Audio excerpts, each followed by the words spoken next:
3 मार्च को पटना में लोकतंत्र बचाओ संविधान बचाओ जन विश्वास रैली का आयोजन किया गया है, जो इंडिया महागठबंधन के जरिए, जिसमें हमारी पार्टी भी मजबूती के साथ उस रैली में शामिल होगी।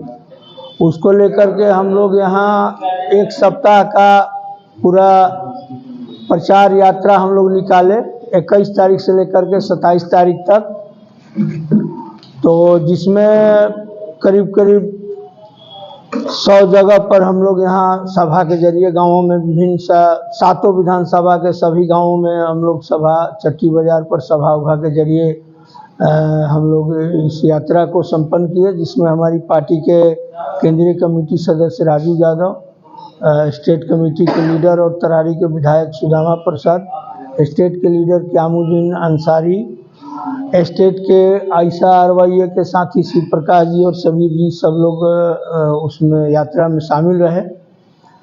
तो इस यात्रा के ही मतलब संदर्भ में यहाँ हम लोग आज प्रेस कॉन्फ्रेंस आयोजित किए, जो यात्रा में रिस्पांस जनता का मिला। तो इससे एक बात तो बिल्कुल साफ दिखाई पड़ा कि बीजेपी के खिलाफ, बीजेपी के जिस तरह से लोकतंत्र और संविधान का गला घोंट करके यहाँ देखिएगा कि इलेक्टोरल बॉन्ड वाला मामला में जिस तरह से सुप्रीम कोर्ट को फटकार देना पड़ा, फिर आपको चंडीगढ़ के मेयर वाला चुनाव में जिस तरह से सुप्रीम कोर्ट के हस्तक्षेप से वहाँ जिस तरह से लोकतंत्र का गला घोंटा गया था, उसको वापस लेना पड़ा मेयर के चुनाव में, फिर वहाँ नया मेयर बनाना पड़ा। इसके अलावा अभी हम लोग देखें यूपी में, चाहे वहाँ आपको हिमाचल प्रदेश में किस तरह से विधायकों को खरीद फरोख्त करके राज्यसभा के चुनाव के लिए कैसे बीजेपी के जरिए किया जा रहा है। किसानों के आंदोलन के साथ जिस तरह का व्यवहार हो रहा है, ये भी हम लोग देख रहे हैं। देश के मजदूर तमाम कर्मचारियों के साथ जो हो रहा है वो भी हम लोग देख रहे हैं, श्रम कानून को ख़त्म करके। तो इसके खिलाफ एक जनता में आक्रोश है, जिसको हम लोगों को काफ़ी जनता से रिस्पांस मिला। अब की बार लगता है कि भोजपुर से लाखों के संख्या में लोग रैली में शामिल होंगे, ऐसा उम्मीद और विश्वास है कि हम कम से कम यहाँ से पूरा लोग चलेंगे। इंडिया गठबंधन का समर्थन आप लोग दे रहे हैं? इंडिया गठबंधन का समर्थन नहीं, इंडिया गठबंधन में हम लोग हिस्सा हैं। लेकिन संदेश खाली के मुद्दे पर पूरी तरीके से शांत क्यों है? संदेश खाली यहाँ जिस तरीके से हुआ संदेश खाली का मुद्दा है, तो उसके लिए आप स्टेट से, सेंट्रल लीडर से आप बात कर सकते हैं। और यहाँ हम लोग तो जो कर रहे हैं वही बता सकते हैं। संदेश खाली का मुद्दा आपको सेंट्रल डिमांड में आप बतिया लीजिए, वहाँ पर स्टेट में चाहे पटना में जाके दिल्ली में बतियाइएगा। यहाँ संदेश खाली का मुद्दा नहीं है, भोजपुर का मुद्दा है, तो आप उठाइए, हम भोजपुर के सवाल पर आपको बता दिए। 3 मार्च को 3 मार्च को बिहार की जनता लड़ेगी, तानाशाही हारेगी, जन विश्वास महारैली है इंडिया गठबंधन की ओर से। और रैली के पहले हम लोगों ने पूरे भोजपुर में 21 तारीख से लेकर के 27 फरवरी तक न्याय यात्रा का हम लोग आयोजन किया। और आप लोगों ने देखा कि किस तरह से भारतीय जनता पार्टी 2024 का लोकसभा का चुनाव सामने है और इस चुनाव में अपनी हार से बौखलाए हुए हैं। इनको लग रहा है कि अब जैसे कि हम चुनाव 24 में नहीं जीतेंगे, तो किस तरह से तमाम विपक्ष के नेताओं को तोड़फोड़ करने का काम कर रहे हैं।